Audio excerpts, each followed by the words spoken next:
तर ही होती सोलापूरमधली स्थिती. पण जसं आपण म्हणतोय मराठवाड्यात आणि खास करून बीड आणि अन्य जिल्ह्यांमध्ये खूप मोठ्या प्रमाणात नुकसान आहे. कारण प्रत्येक जण तिकडचा धास्तावलेला आहे. कारण अजूनही येत्या काही दिवसांमध्ये कदाचित पाऊस पडेल का या भीतीने सगळी मंडळी थोडीशी भयभीत झालेली आपल्याला दिसतात.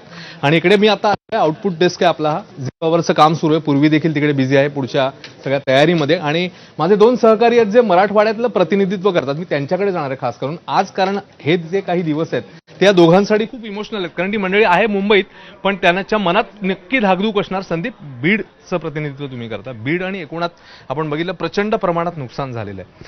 तर काय तुमचं तिकडच्या मित्रपरिवार कुटुंबियांशी बोलणं झालं होतं? काय नेमकं त्या मंडळींकडनं कळतंय तुम्हाला? कारण दृश्य तर फार धास्तावणारी आहे.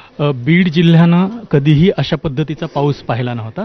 आपण बघतोय की बीडचं नाव कायम हे दुष्काळी जिल्हा म्हणूनच आपण घेतलं जातो. मराठवाड्याबद्दल तेच म्हटलं जातं. आणि त्यातही बीड जिल्ह्यामध्ये आष्टी, पाटोदा, शिरूर, कासार हा नगर जिल्ह्याकडचा जो भाग आहे तो आणखी स्कारसिटी झोन म्हणजे आणखी अवर्षण प्रवण भागामध्ये येतो. त्या तालुक्यांमध्ये सुद्धा यावेळेसची अतिवृष्टी झालेली आहे. आणि ती अतिवृष्टी किती आहे अश्विन? तर जवळपास सरासरीच्या दुप्पटपर्यंत पाऊस एक वेळ आपण समजू शकतो, म्हणजे तो पण अतिवृष्टीच आहे.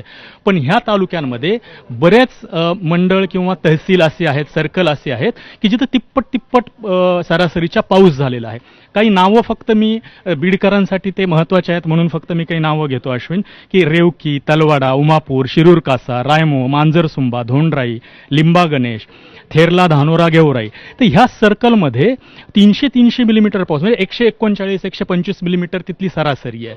पण तिथं जवळपास तिप्पट पाऊस या सर्कलची जी मी आता नावं घेतली तिथं झालेला आहे. तर त्यामुळं आपण फक्त अंदाजच इथं बसून लावू शकतो. आणि आपले विकास माने असतील किंवा धाराशिवचे आप्पासाहेब शेळके असतील यांनी सांगितलेली व्यथा, त्यांनी जे दाखवले तिथल्या ज्या वेदना आहेत त्या तीच भावना ही सगळ्या बीडकरांची आहे की दुष्काळामुळे डोळ्यात असू त्यांना नवीन नव्हतं, पण हे अतिवृष्टीमुळे सुद्धा डोळ्यात पाणी त्यांच्या आता दिसतंय. आणि अश्रूंचा